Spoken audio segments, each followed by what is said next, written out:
स्वीकार कर लिया, भगवान ने सबसे विवाह कर लिया। अब भगवान के विवाह की संख्या हो गई 16,108 प्रमुख विवाह हो गए। तो केवल एक छोटा सा गिनती का रूप है, 16,108 विवाहों का ये भगवान के विवाह स्वरूपों का दर्शन करा। विवाह के बाद अब गृहस्थ आश्रम में भगवान का प्रवेश है। गृहस्थ में रहकर भगवान ने सामान्य गृहस्थ आश्रमोचित लीलाओं का भी क्रम दर्शन करा। छोटी बड़ी हर प्रकार की लीला दिखाई। भगवान का वंश भी बहुत बड़ा, एक एक रानी के 10-10 पुत्रों का जन्म हुआ।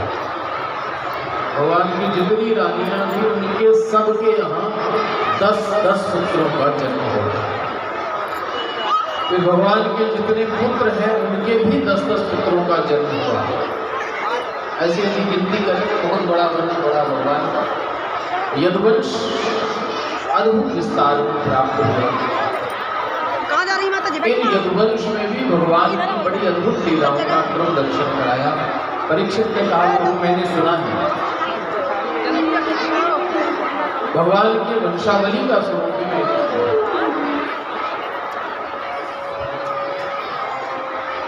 भगवान के वंश में भगवान के एक पौत्र का विवाह किसी असुर जाति की कन्या के साथ हुआ।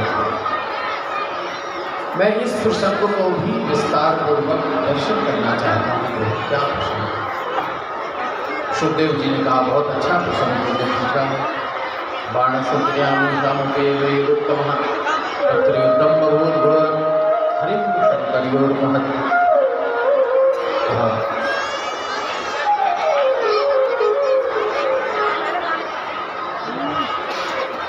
राजा बलि के पुत्र बाणासुर, उसकी एक कन्या के साथ भगवान के पौत्र का विवाह की कथा है। लेकिन ये विवाह बड़ा अद्भुत था क्योंकि इस विवाह में भगवान शिव और भगवान कृष्ण के भी युद्ध का प्रसंग आता है। बड़ा अद्भुत प्रसंग है। राजा बलि 100 पुत्र थे। 100 पुत्रों में सबसे ज्येष्ठ पुत्र का नाम था बाणासुर। बहुत शक्तिशाली था, 1000 भुजाएं थी इसकी। लेकिन संतुष्टि नहीं लग रहा था, अभी शक्ति कम है और असुरों में यही तो कमी है। जितना मिला है उतने में संतुष्टि नहीं है, और मिले यही भाव है। कामनाएं समाप्त नहीं होती है। आसुरापन का भाव का स्वरूप ही है। उसने सोचा तपस्या करके वरदान प्राप्त होगा। तो किसकी तपस्या करें?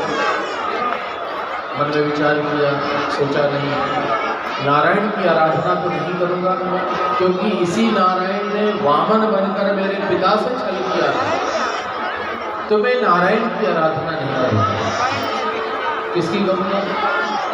भगवान शंकर की आराधना करूंगा। शिव जी की आराधना अच्छी है, सरल देवता है, अवगढ़दानी है। जब क्रम में आया जिसको जो देना है दे दिया। शिव जी की आराधना करने लगा। बड़े सरल देवता हैं। भगवान प्रसन्न हो गए। प्रसन्न हो ही जाते हैं, कैसा भी भक्त हो प्रसन्न तो हो जाता है। एक बार किसी ने पूछा क्यों है, जब भगवान जानते हैं कि ये असुर है तो भगवान असुरों को वरदान देते ही क्यों? ब्रह्मा जी हों कि शंकर जी हों कि भगवान विष्णु हैं, पर जब जानते हैं कि ये असुर है तो उसको वरदान क्यों देते हैं? हाँ, यही भगवान की समता का दर्शन है। देवता हो चाहे असुर हो चाहे मनुष्य हो, जो तपस्या करेगा भक्ति करेगा वरदान तो देगा। आप देखिए आम का पेड़ चाहे कोई संत लगाए चाहे दुष्ट व्यक्ति लगाए, पर यदि जिसने आम के पेड़ की सेवा की, आम का वृक्ष फल तो देगा ही, चाहे दुष्ट हो चाहे वो संत हो।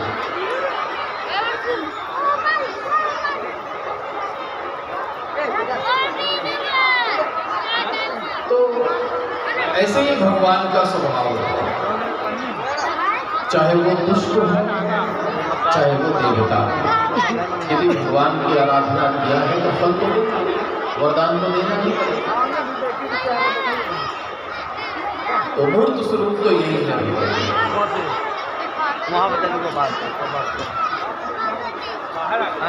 तो बाणासुर ने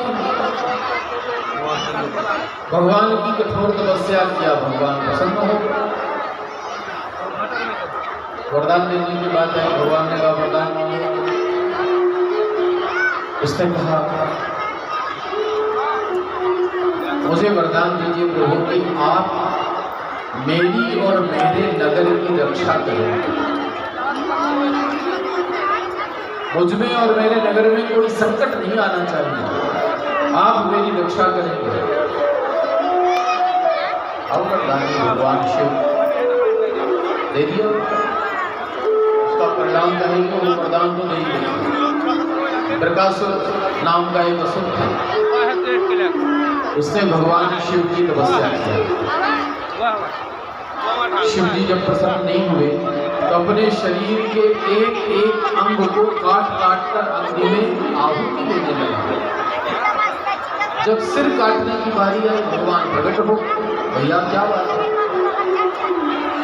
तो शरीर क्यों काट रहे हो, तो एक लोटा जल से खुश हो जाते, बताओ क्या चाहिए। उसने कहा मुझे वरदान दीजिए जिसके सिर में हाथ रख दूं वो भस्म हो जाए। तो ऐसे देखता है, सोचते ना समझते, जो मांगा सो दे दिया, ठीक है बता, जिसके सिर में हाथ रखोगे भस्म हो जाए। वरदान पाया, बुद्धि भ्रष्ट हो गई।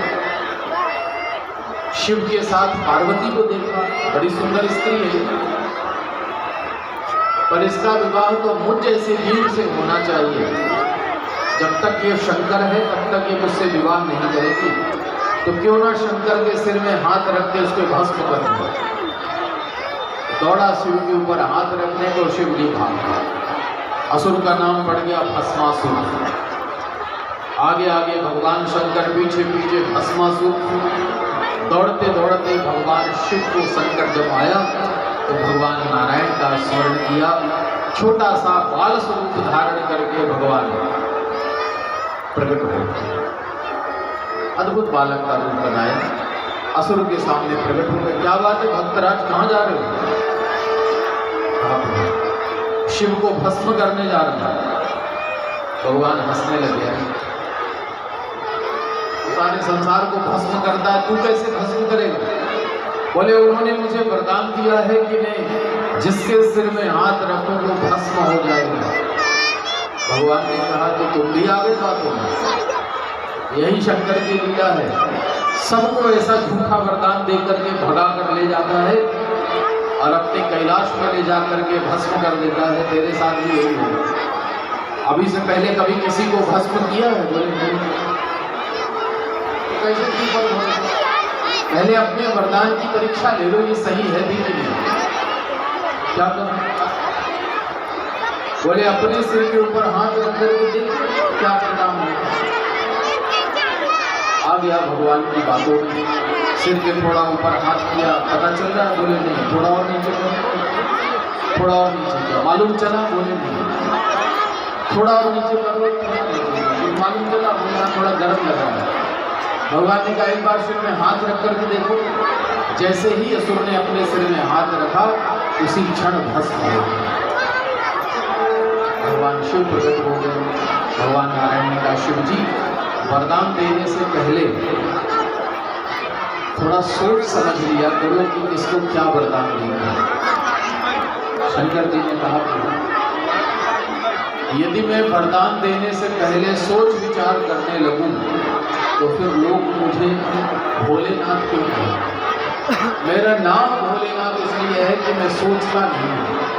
ऐसे उदार भगवान शिव जो मांगने पर अपने भक्त के जीवन को सब कुछ प्रदान करते हैं, ऐसे भगवान शंकर को आइए प्रणाम करें जिनकी कृपा से ये कथा का भाव भैया नीलांशु के भाव मन में आया और इस कथा के प्रसंग को हम आप सब इन्हीं भगवान भोलेनाथ की कृपा से यहाँ प्राप्त कर रहे हैं। आइए उनको प्रणाम करते हैं। कैलाश के निवासी नमो बार बार हो, नमो बार बार हो, आयो शरण तिहारी भोले तार तार हो। कैलाश के निवासी नमो बार बार हो, बार बार हो, आयो शरण तिहारी भोले तार तार हो। कैलाश के निवासी नमो बार बार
उत्तर प्रदेश से कांग्रेस कमेटी के प्रदेश अध्यक्ष सम्माननीय श्री अजय राय जी पधारे हैं।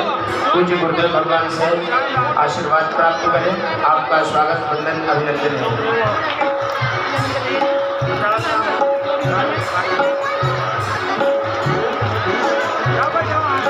और जानकी कुंज से डॉक्टर दिनेश जैन जी, आपका भी स्वागत वंदन है। श्री चंद्र कमल त्रिपाठी जी, आपका भी स्वागत वंदन अभिनंदन है। पूज्य गुरुदेव भगवान से आशीर्वाद ग्रहण करें। गंगा द्वार मुक्ति द्वार ओंकार तू है, गंगा द्वार